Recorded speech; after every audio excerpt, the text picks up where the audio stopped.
Revelation के chapter 13 के 18वें वचन में 666 ऐसा 3 नंबर है। इसके बारे में बहुत सी बातें कही गई है। अलग अलग लोग अलग अलग तरीके से एक्सप्लेन किए हैं, but what is the right explanation? Apostle John को पैटमोस आइलैंड में परमेश्वर क्यों इस 666 को रिवील कर रहे हैं? इसका रहस्य क्या है? बाइबल क्या कहती है? इस तरह के कई सवाल है। Let's welcome brother MD Jagan from Heavenly Ladder Ministries. Brother Jagan, welcome to the program. धन्यवाद। 666 बहुत ही इंटरेस्टिंग एक डिबेटेड नंबर है ये। जब हम इसके बारे में सोचते हैं तभी कुछ कंफ्यूज होने जैसा चीज लगातार आ ही रही है। लेकिन क्या ये विषय वाकई में डरने की है? बाइबल में इसके बारे में क्या लिखा है? How do we connect this?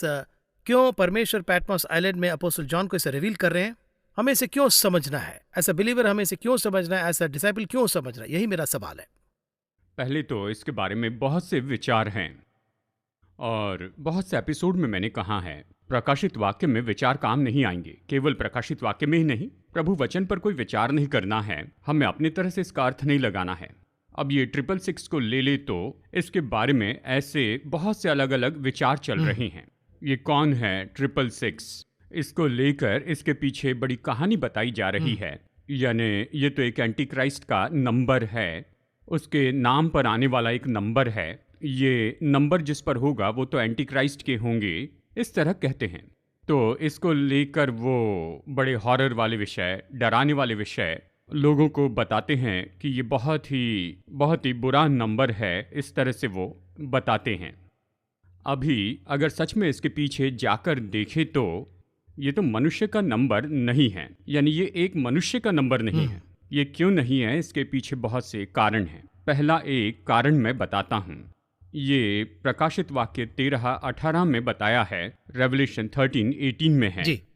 वचन 18 में देखें तो ये किसका नंबर है, इस बात पर थोड़ा अनुमान लगा सकते हैं। ज्ञान इसी में है, जिसे बुद्धि हो वो इस पशु का अंक जोड़ ले, क्योंकि वो मनुष्य का अंक है। जी हाँ, लेकिन आप उसे मनुष्य कह रहे हैं, लेकिन यहाँ पर नंबर ऑफ मैन ऐसा लिखा है, तो उसे आप कैसे भाग कर रहे हैं? बताइए जरा। नहीं, अगर यहाँ पर देखें तो पशु का अंक दिया गया है। देखिए यहाँ पर क्या कहता है। यहाँ पर this calls for wisdom, let the one who has understanding calculate the number of the beast, for it is the number of a man, ऐसा लिखा है। Number of the beast for it is the number of man, मतलब यानी मनुष्य को दिया हुआ एक नंबर। जी। लेकिन ये तो पशु का नंबर है। ये साफ हो गया है। इस पशु के अंक के लिए हमें पशु कौन है ये देखना होगा। अब इस पशु में एक छोटा कंफ्यूजन है, ये मैं बता सकता हूँ। अध्याय 13 वचन 9 में ये पशु कौन है ये बताया गया है। वहां पर स्पष्ट है, यानी यहाँ पर जो पशु है वो समुद्र से उठ के आने वाला पशु है। समुद्र से उठकर आने वाला ये पशु कौन है पूछे तो दानियल में अध्याय 7 में वचन 23 में हम देखते हैं, ये जो पशु है ये तो एक साम्राज्य है, सरकार है। चौथे जंतु का अर्थ है इस भूमि पर चौथा राज्य है। यानी अगर आप ये पूछे कि दानियल की किताब में ऐसे क्यों चले गए हैं, देखिए अध्याय 7:3 दानियल 7:3 में, तब समुद्र में से 4 बड़े बड़े जंतु निकल आए, ये कहता है। इसलिए हम इसकी व्याख्या में चले गए क्योंकि इसका जवाब यहाँ पर है। तो समुद्र में से एक पशु उठकर आ रहा है, तो इसका अर्थ है एक शासन आ रहा है, लोगों के बीच में से ये शासन है।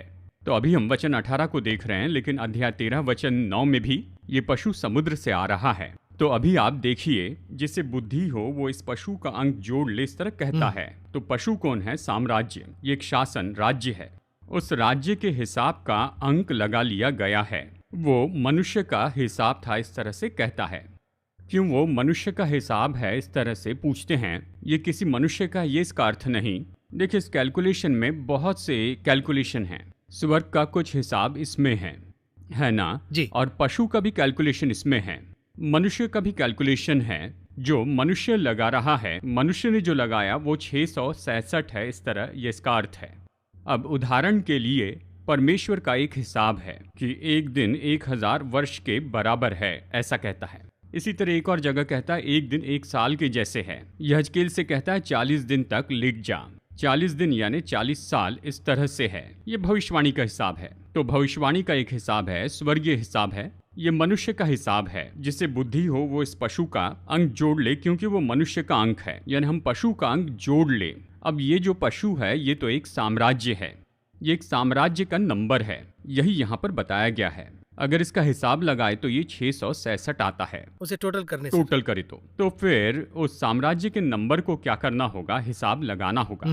ये किसी भी साम्राज्य के नंबर का हिसाब नहीं लगाते हैं, वो नंबर छोड़ दिया। उसके बाद मनुष्य का हिसाब होगा ना, वहां पे मनुष्य के हिसाब को लेकर वो मनुष्य कौन है, क्या वो न्यूरो हो सकता है? न्यूरो होगा क्या, यानी न्यूरो से शुरू किया, कितने भी अमेरिकन प्रेसिडेंट से शुरू करके धार्मिक नेताओं में जाके ऐसे सब के बारे में वो कह चुके हैं। तो बहुत से मिस इन्फॉर्मेशन है जी, उन्होंने इसे गलत समझ लिया है।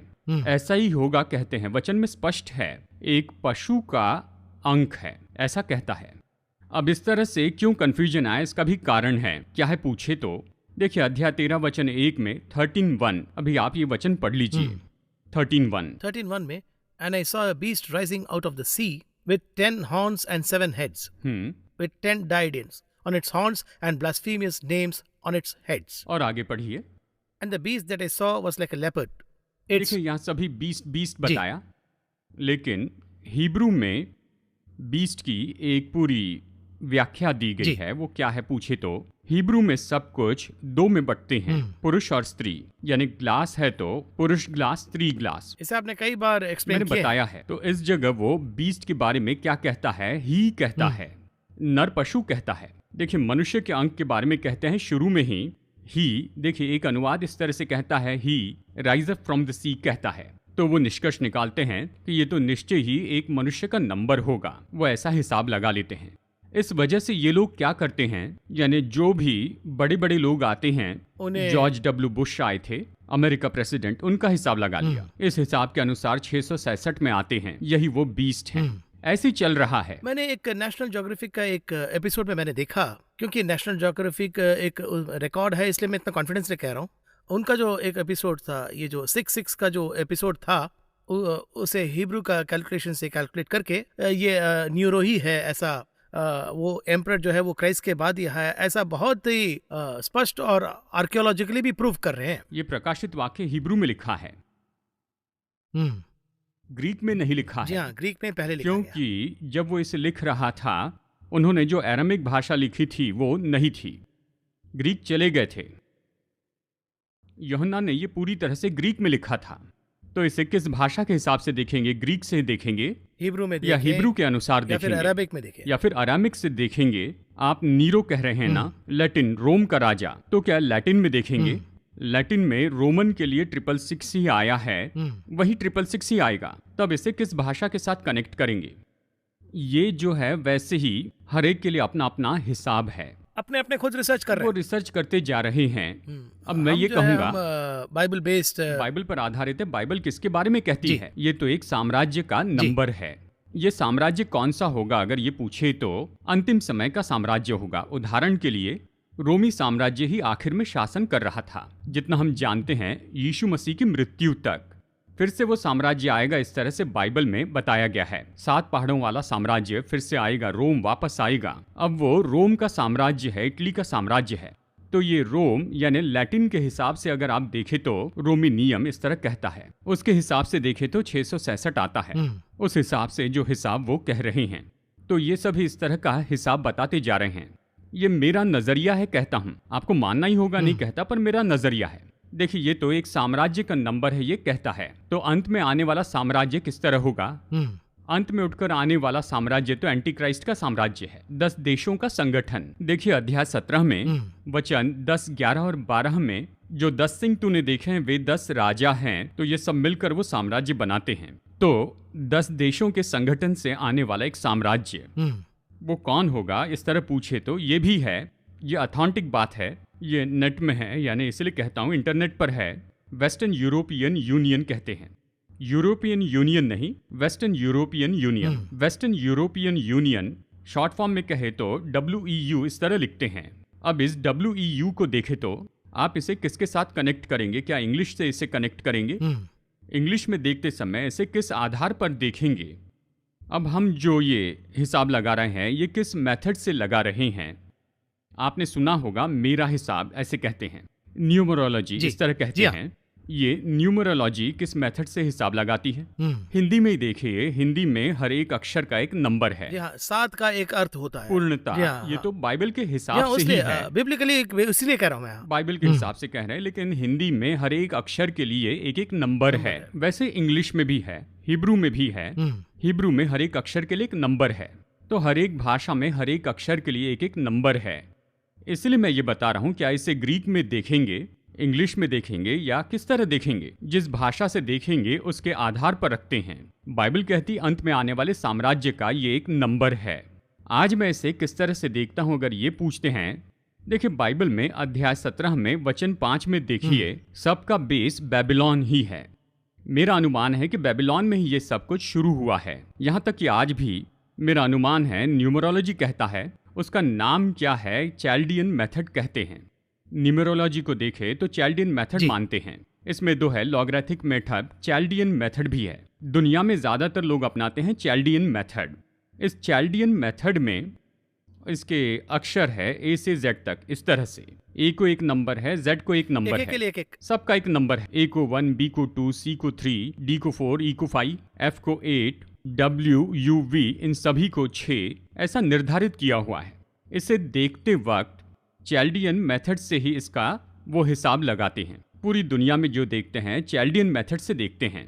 हिब्रू में अगर देखने वाले हैं तो उसके लिए अलग अंक है, उसमें देखना होगा। इसलिए ये दुनिया भर में देखा जाने वाला तरीका है। तो आज देखने का जो तरीका है अगर पूछे तो वो चैल्डियन मेथड ही है। चैल्डियन मेथड से आने वाला एक साम्राज्य, उस साम्राज्य के लिए आपको देखना होगा। उदाहरण के लिए WEU कहाँ है? W के लिए 6 आता है चैल्डियन मेथड में। EU के लिए देखिए, E के लिए 5 है, U के लिए 6 है, यानी 656 संख्या आती है। हो सकता है कि इस साम्राज्य का आगे नाम बदल दे, क्योंकि यूरोपियन यूनियन का शुरुआती नाम था यूरोपियन इकोनॉमिकल कमेटी, EEC कहते थे। उस हिसाब से देखे तो 556 आता है, लेकिन WE के हिसाब से देखा जाए तो ये तो 656 आता है। अगर भविष्य में ये वेस्टर्न वर्ल्ड यूनियन में बदलता है तो 666 आएगा। यही अंक का हिसाब लगाने का एक तरीका है, दुनिया भर में विश्वसनीय और अपनाए जाने वाला तरीका है। तो इसी आधार पर आने वाला एक साम्राज्य है। अब इस हिसाब से वचन 17 पढ़ते हैं तो कि उस पशु के उसके नाम की छाप लेंगे, उसके नाम की संख्या की छाप लगाएंगे। ये आने वाला साम्राज्य है। ये साम्राज्य आपको कुछ दे, ये ऐसा काम है। अब इसे कहां पर लिंक करना है? 17वें वचन के दूसरे भाग से। उस छाप को लिए बिना कोई लेन देन नहीं कर सकता है। ये किसका आधार बनता है अगर ये पूछे तो? एक अर्थव्यवस्था से, एक लेन देन से, बेचने खरीदने से ये लिंक है। उसी समय में एक साम्राज्य की मुहर इस लेन देन में आती है और इस साम्राज्य का नाम आता है, उस साम्राज्य का नंबर आता है। तो चलिए अभी इसे ऐसे ही रख देते हैं, एक तरफ रखते हैं। तो चलिए अभी हम यहाँ पर अलग करेंसी को देखते हैं। अभी अमेरिका को देख लिए, उदाहरण के लिए कहता हूँ अमेरिकन करेंसी, उनकी फेडरल बैंक में देखिए अमेरिकन नोट यानी डॉलर में देखिए यूनाइटेड स्टेट्स ऑफ अमेरिका है, ये एक देश का नाम है ना। और फिर आप देखिए उस पर किसी पशु का चिन्ह होगा, उकाब है, उकाब का चिन्ह है। दूसरी बात, तीसरी बात, उसको दिया हुआ एक नंबर। देखिए उनके नोट पर एक नंबर होता है ना जी। अगर आप इसे इस तरह से ले तो इस वचन के लिए क्या होगा? मैच हो जाएगा, ये उससे मिलना ही है। आप चाहे किसी भी देश में जाइए, हर कंट्री में ऐसा ही है देखिए ना? हर एक देश में उस देश का एक नाम है और उनके देश के पशु का चिन्ह है और फिर उसी के साथ एक नंबर है।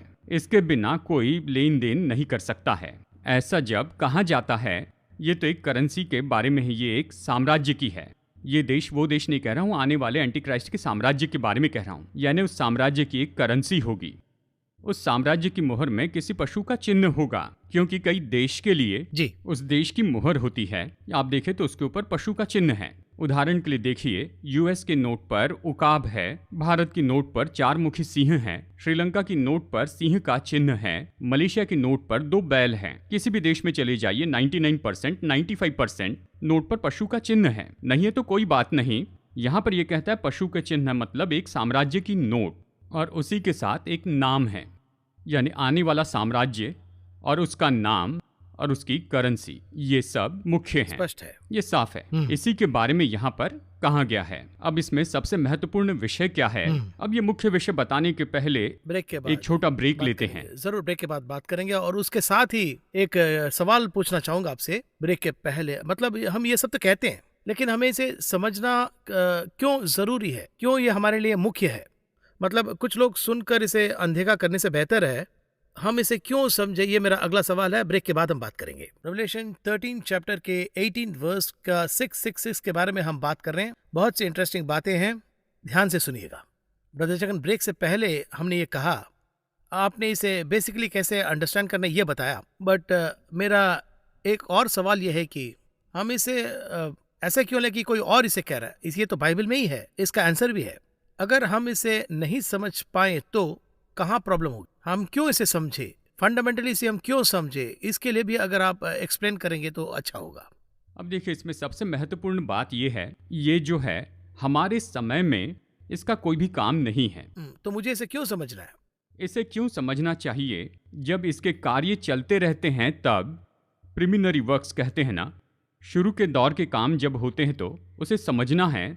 क्योंकि देखिए, अंत में एक तानाशाह का साम्राज्य आएगा, यानी इस भूमि पर बड़ा क्लेश काल शुरू होने वाला है। उसके पहले यीशु आ जाएंगे और हमें लेकर जाएंगे, इस तरह से बाइबल हमें बताती है। तो ये सब जब चल रहा है तो मेरा विश्वास क्या है, प्रभु आप जल्दी आ जाइए।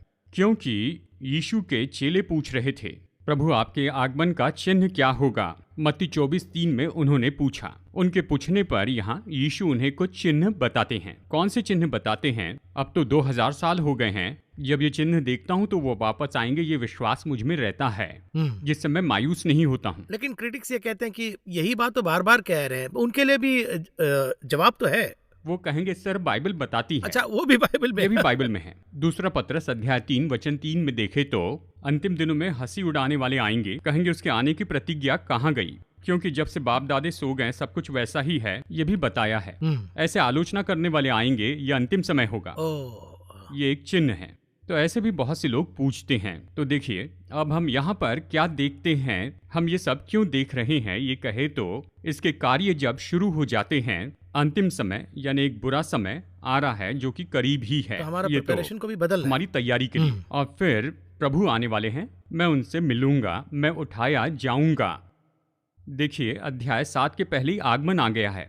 बाइबल के हिसाब से यीशु 7वें अध्याय के पहले कलीसिया को उठा लेते, ये बताया है। 8वें अध्याय में क्लेश काल शुरू हो जाता है। और ये कहाँ तक है? ये तो 19वें अध्याय तक है। अध्याय 16 में ये बहुत ज्यादा है। तो इसे क्यों देखना है? आने के बाद भूमि का कुछ भी हो, क्या करना है? वो आकर हमें ले जाएंगे। बाकी जानने की जरूरत नहीं, ऐसे नहीं कहते हैं। वो क्या कहते हैं? ये सब होने वाला है, इसलिए तुम इसमें नहीं जाना। ये सब होने वाला है, दुनिया का अंत होगा, ये एक इंफॉर्मेशन है, ये सब हो रहा है। और फिर इसके बाद बदलाव है, मैं तैयार होता हूँ, ये सब होगा, इस तरह से कहते हैं। तो अभी ये सब कुछ जानना आपके लिए क्यों जरूरी है? अब ये जो समय काल है ये तो आने वाला है, अब इसका कार्य तो अभी शुरू हो चुका है। देखिए, उदाहरण के लिए मैंने ब्रेक के पहले कहा था कि एक मुख्य विषय बताऊंगा, वो क्या है? अब ये जो वचन है लगभग 1900 साल पहले ही दिया गया है। हम कई बार बताते हैं कि यूहन्ना को पतमोस के टापू पर ये दिया गया। तो ये सब जो है ये तो तब दिया गया था। इसमें अद्भुत बात तो क्या है, अब ये ट्रांजैक्शन वो खरीद और बेच नहीं कर पाएंगे। कौन कौन? छोटे से बड़े तक सभी लोग, सभी इसमें है। लेकिन इस ट्रांजैक्शन के लिए जो मोड यूज किया जाएगा, जो यहाँ बताया गया है, यह है टॉप में। वो ये है कि छोटे बड़े सभी को अपने दाहिने हाथ पर या अपने माथे पर ये छाप लगानी होगी। जिसमें बुद्धि हो वो उस पशु का अंग जोड़ ले, प्रभु ये कहते हैं। देखिए, अब ये मार्क ऑफ द बीस्ट जो है ये तो साम्राज्य का मार्क है। ये कहाँ दिया जाएगा? दाहिने हाथ या माथे पर इम्प्लांट किया जाएगा, इस तरह वचन कहता है 2000 साल पहले ही। लेकिन आज जो आप डिजिटल करेंसी देख रहे हैं ना, आप जानते हैं ना, वर्ल्ड वाइड, अब इस करेंसी का मूल्यांकन यानी इसकी जो कीमत की जो बढ़ोतरी है, इसे आप देखें तो शुरू में कुछ भी बदलाव नहीं थे। पहले तो लेन देन का तरीका था, मैं नमक देता हूँ आप डाल दीजिए, मैं चावल देता हूँ आप सब्जी दीजिए। इस तरह सब लोग उनके पास जो है वो देते थे और जो चाहिए वो खरीदते थे। उसके बाद में यानी कुछ खरीदने के लिए पैसे देने का जो मेथड है, हम इसे अच्छी तरह से जानते हैं। यानी 400 सिक्के देकर उसने कब्र के लिए जमीन खरीदी। किसने? अब्राहम ने अब्राहम खरीदी। ये वहां पर शुरू हुआ। उसके बाद में ट्रांजैक्शंस, ये मेथड आ गई। बहुत से मेथड आए और यहाँ तक कि हमारे दादा दादी के समय कहते थे ये पैसों की लेन देन के बारे में, 1.25 रुपया, खोटा सिक्का, ऐसे बहुत कुछ था, ऐसे वो कहते थे। और फिर इस तरह से बदलते बदलते हमारे समय में पेपर नोट आए। जी। इस तरह करेंसी हम देखते हैं। ये पेपर नोट हमारे समय में, फिर कार्ड आ गए, credit card, debit card, ATM, ये सब। अब इस कार्ड के बारे में अभी डिजिटल आ गया है, जीपे। और देखिए इन सबसे परे जीपे जो है ये तो एक मोड है। अब इन सारी बातों के लिए बेस तो कैशलेस सोसाइटी है, ऐसा कुछ बना रही है।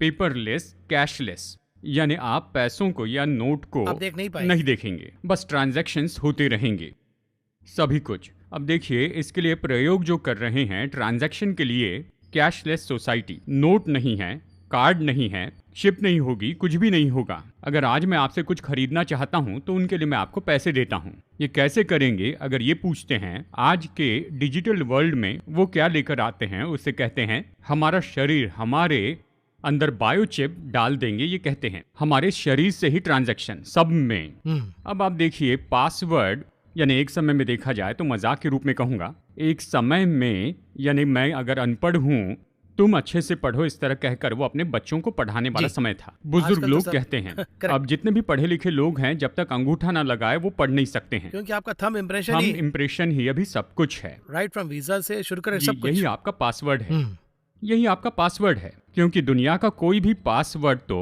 कोई भी रख सकता है, लेकिन ये पासवर्ड कोई और नहीं रख सकता है। यूनिक पासवर्ड, ये यूनिक पासवर्ड है। अभी तो सभी के लिए पासवर्ड है, ईमेल के लिए, यानी आपके bank card, credit card, debit card के लिए, अपने फोन पर भी पासवर्ड लगाते हैं, है ना? फोन के लिए भी थंब आ गया, थंब इम्प्रेशन हो गया है। तो ये थंब इम्प्रेशन अभी आपका पासवर्ड है, यानी इन सब को अभी आपके हाथ में लाके आपका पासवर्ड बदल दिया है। तो ऑटोमेटिक अभी अंतिम समय में सब कुछ कहाँ जा रहा है, आपका हाथ ही सबसे मजबूत अंग के रूप में बदल गया है। और देखिए कई बार जिनके हाथ नहीं है, होता है एक्सीडेंट में हाथ चला जाता है, ऐसे लोगों को माथा एक ऑल्टरनेट प्लेस हो गया है, क्योंकि माथे के बिना कोई जिंदा नहीं रह सकता।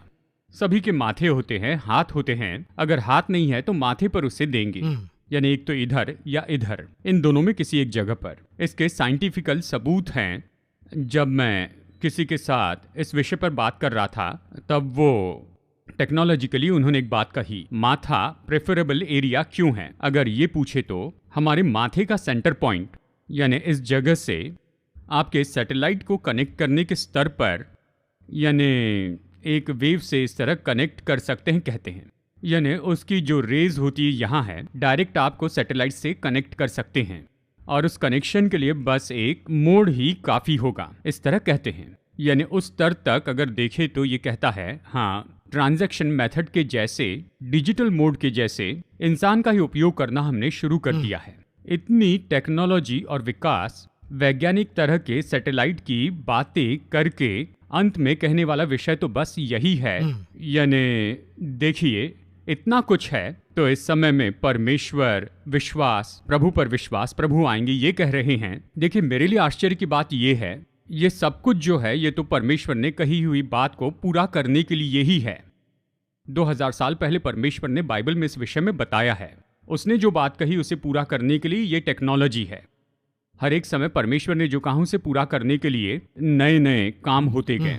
उदाहरण के लिए बेबीलोन को मिटाना है ये कहते हैं, उसके लिए एक राजा आएगा और वो कोई राजा होगा, वो बेबीलोन का नाश करेगा, वैसा करता है। उसी समय में द्वीप को नष्ट करना है, उसके लिए सिकंदर आया था। लेपर्ड, जी लेपर्ड, वो एक साम्राज्य था, एक तरह का सरकार, वो एक शासन था। नाश करने के लिए ये प्रभु का एक तरीका है। इससे थोड़ा अगर आगे जाएं तो वहां पर अलग समय काल आता है। परमेश्वर भूख के द्वारा या जानलेवा बीमारी के द्वारा नाश करते हैं, ये भी एक तरीका है। अंतिम समय में टेक्नोलॉजी ये एक मेथड है। इस मेथड के बारे में सब कुछ बाइबल में बताया है। अभी हम कहे तो यानी जैसे आमतौर पर हम कहते हैं ना, ये बाइबल में ऐसी संभावना नहीं है। ओबद्या की किताब में बताया है, मैं आकाश के किसी ग्रह पर जाऊंगा और वहां पर बसेरा करूंगा और वहां से राज करूंगा। आज मनुष्य तो स्पेस स्टेशन बनाकर, इंटरनेशनल स्पेस स्टेशन ISS है, ये वहां है। वो वहां से गिरते हैं। आपने देखा 40 सैटेलाइट गिर गए हैं। अंत में एक दिन सभी सैटेलाइट नीचे गिर जाएंगे, क्योंकि बाइबल में कहा गया है हर एक चीज ऐसी ही है। और उसी के बारे में अध्याय 13, 16 से 18 तक बताया है। यहाँ पर देखे तो पाएंगे डिजिटल करेंसी जो आज है, कैशलेस सोसाइटी, इस तरह बताया है। इन सारी बातों के लिए मुख्य बात भविष्यवाणी कहाँ पर दी गई है? यहाँ पर है, बाइबल में है। मुझे आश्चर्य हो रहा है कि इतना फ्यूचरिस्टिकली कल जो होने वाला है, कहा जाए तो इकोनॉमिस्ट को भी जो चीज नहीं पता है उसे बहुत ही अच्छी तरह से बाइबल में डिकोड करके रखे हैं। जी हाँ, इसलिए परमेश्वर कह रहे हैं कि मैंने अपने महत्व को उन्हें बताया है और वो अन्य काम समझने लगे हैं। इसके अंदर के अलग अलग विषयों को समझने के लिए काफी समय लगेगा। और इसमें एक महत्वपूर्ण बात हमने यहाँ पर कही थी, क्योंकि जिस एपिसोड में हम आए उसमें हमें बताना है अब इस पशु के चिन्ह को क्यों नहीं लेना चाहिए। क्यों बताया जाए तो एक समय में क्या होने वाला है, इस तरह से अगर आप पूछे तो एक शासन अपने नियमों के अनुसार जो भी लेन देन करनी है उसके लिए इसी ट्रांजैक्शन को वो मंजूरी देंगे, अलाउ करेंगे। उदाहरण के लिए, यानी मैं जो कहता हूं अगर आप उसे करेंगे तभी आपको पब्लिक के सामने आने का मौका देंगे। मैंने जो कहा अगर वो करेंगे तो ही चावल मिलेंगे, मैं जो कहूंगा वो करेंगे तो रोटी मिलेगी। इस तरह बहुत से शासन उन्होंने ऐसा किया। रोमी शासन जूलियस सीजर या सीजर की मूर्ति को वहां पर रखा और सभी लोगों को वहां बुलाया और हेल सीजर कहने लगाया। कहेगा तो सड़क से जा सकता है, नहीं तो नहीं जाने देते। केवल यही नहीं, लेकिन नबूकदनेस्सर भी, उसने सबको दंडवत करने के लिए कहा। और इसी तरह से एक साम्राज्य की जो मुहर है, एक पशु, एक नंबर, इस तरह से अगर कुछ चाहिए तो इसे अपनाना होगा। यानी इस तरह से कहने वाला कौन है? अगर आप ये पूछे तो ये एक बीस्ट है, एक साम्राज्य। उसमें तो शैतान की बातें हैं, यानी बहुत ही क्रूरता से संसार को नाश करने के लिए। देखिए ऐसे बहुत से लोग आए हैं। हिटलर के बारे में आप देख सकते हैं। ऐसे स्वभाव वाला व्यक्ति वहां पर आएगा और इसीलिए उसे बीस्ट कहा गया है, साम्राज्य को बीस्ट कहा गया। अब इससे थोड़ा और आगे जाकर मैं कहता हूं उसका नंबर भी 666 होगा, साम्राज्य का नंबर भी 666 होगा। यही इस वचन में बताया है। कुछ भी हो, सीधा देखे तो ये साम्राज्य का नंबर है। इसे डालने से क्या होगा? अगर देखे तो अगर आप हमारे नियमों के अंतर्गत आते हैं तो आप लेन देन कर सकते हैं, तो हम आपको इस ट्रांजैक्शन के योग्य बनाएंगे, आप खुशी से जी सकते हैं। अब उसके कानून क्या हैं? यीशु का इनकार करना होगा। इतिहास में कई जगह ऐसे हुआ है, पर आगे यीशु का इनकार करोगे तो हम तुम्हें ये देंगे। इस तरह बहुत से देश हैं। क्या अभी से वो ऐसा करेंगे? जी हाँ, अभी भी कई देश ऐसा ही कर रहे हैं। कई देश में चर्च ना हो इसलिए उन्हें मार पीट रहे हैं। ये दुनिया भर में बदल जाएगा। तो ऐसे जब ये होगा, यानी उसे अपनाकर यीशु प्रभु नहीं ऐसा कहेंगे तो जो चाहिए लीजिए, यीशु प्रभु है कहेंगे तो नहीं मिलेगा। यानी इस तरह का वो समय होगा जिसमें इतना क्लेश होगा। हिटलर ने यहूदियों को सताया था। शुरू में नियम के रूप में शुरू होगा, बाद में क्रूरता में बदलेगा। यही स्थिति आने वाली है और इसका शुरुआती दौर अभी भूमि पर चल रहा है। उसी के ये कार्य हो रहे हैं। ठीक है, अब आखिर के 1 मिनट में ये सब तो ठीक है, आपने कहा, अभी मुझे क्या करना है? ऐसे पूछने वालों के लिए आपका क्या संदेश है? इसे देखकर कहते मुझे चिप नहीं लेनी है, अगर उसे लूं तो परेशानी होगी क्या? ऐसे में मैं और मेरे बच्चे कैसे जिएंगे? तो क्या करना है? देखिए वेरी सिंपल। ये जो घटनाएं होने लगेगी तो आपका बचाव पास में ही है। आप सीधा देख कर सिर उठाएंगे, ऐसे यीशु ने कहा है लूका 21:28 में। तो जब ये होगा तो उसकी बुलाहट आएगी। उस बचाव में जाने के लिए आपको क्या करना है? बस इतना सोचना है, ये आने वाला, इस पर सोचने की जरूरत नहीं। नहीं सोचेंगे तो भी आएगा, नहीं सोचेंगे तो भी यीशु आएंगे। यीशु के आने पर अगर मैं चला जाऊंगा तो मैं इन सारी चीजों से दूर चला जाऊंगा। यीशु के आगमन में जाने के लिए मुझे क्या करना है? रोज सोचना है, सच्चा होना है, शुद्ध होना है, विश्वास करना है। ये सब जब आप करते हैं तो ये आपको कुछ नहीं करेगा। बहुत ही सरल है। अगर आपकी इम्यूनिटी पावर अच्छी है तो कोई भी वायरस असर नहीं करेगा। अगर आगमन में चले जाए तो कोई क्लेश आपको परेशान नहीं करेगा। बस यही है। तो 666 के बारे में आपने एक्सप्लेन किया, और उसके अलावा हमें डरने की कोई जरूरत नहीं है। हमें प्रिपेयर रहना है और दूसरों को प्रिपेयर करना है। इस कॉन्टेस्ट में अगर हम जिए तो सब कुछ सही सही रहेगा, ये स्पष्ट होता है। इस कार्यक्रम में आने के लिए बहुत बहुत धन्यवाद मृत जगन। अगले एपिसोड में हम रेवलेशन चैप्टर 14 को देखेंगे। और भी बहुत सारे इंटरेस्टिंग विषय हैं, बहुत सी मजेदार और डेप्थ वाले सीक्रेट्स भी है। जारी रखेंगे इस कार्यक्रम